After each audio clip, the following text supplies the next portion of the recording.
Hi, and welcome back to another video of the Target Individual Program, Target Individual Experience.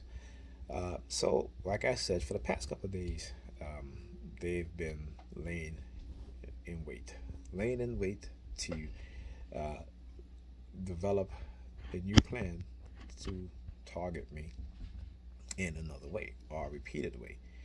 Now, again, after you expose them, like I said, they will go back, crawl back into their hole. They will formulate and come back with another plan or another method or form of attack. So this morning, I should say this afternoon, I received a call from my mother, and I was sleeping because again, my insomnia. Even though I'm still taking my sleeping pills, they've been particularly in the whole microwave and some radio wave, and that's using silent sounds, spread spectrum. So my mother called me. She said that she saw that I called her this morning, and I'm like, I didn't call you this morning. And I'm like, I know I didn't call her because, first of all, I'd never sleep with my phone next to me. For one, because I know the danger of sleeping with these devices next to you. They give off radio wave radiation, right, through the microwave radio frequency spectrum. And again, it affects our cognitive ability. It also affects our health, right, our physical health also. And there's been enough research on this to for you to understand this, but a lot of us don't want to, read about these things because again, these devices make our lives easier to the point where we are becoming down as a whole in society, right? Um, so I said, I never called you. So apparently, again, they had been hacking into my phone, and my phone just did a security update today. Immediately after I got off the phone with her, I'm sorry, it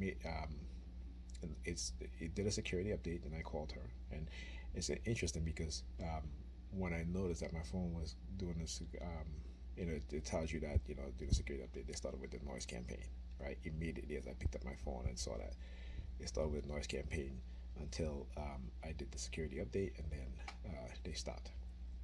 So now, been trying to call my son. Okay, on his phone. His phone is ringing and ringing and ringing, which means that his phone wasn't turned off.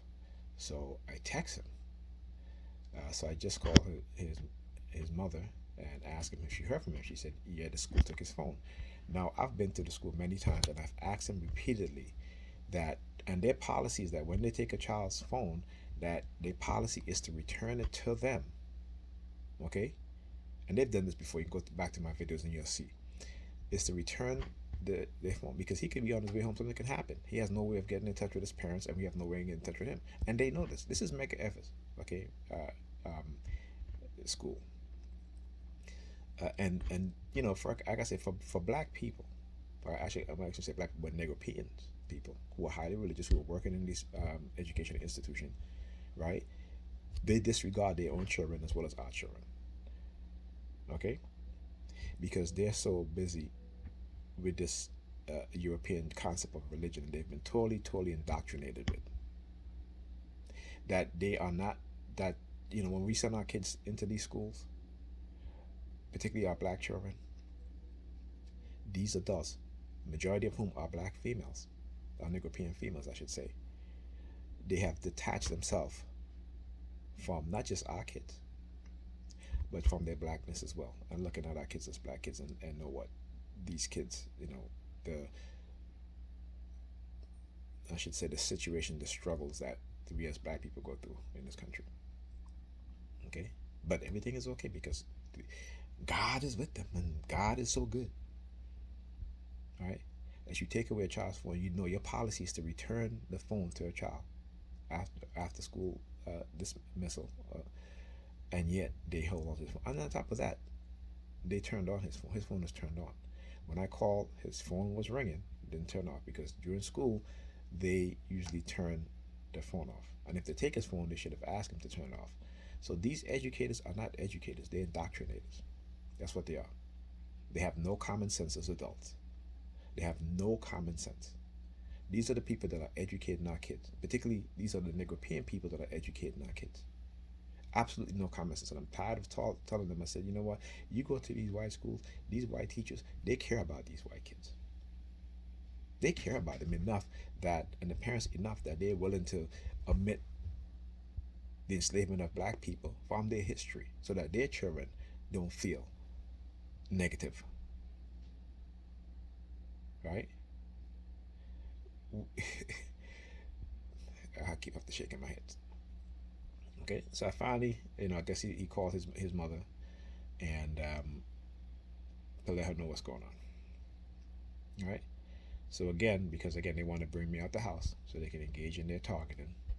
So now I have to go to his school tomorrow and deal with this. They will always find ways to bring me out of the house, particularly when I'm inside. They've been targeting me. I don't go outside.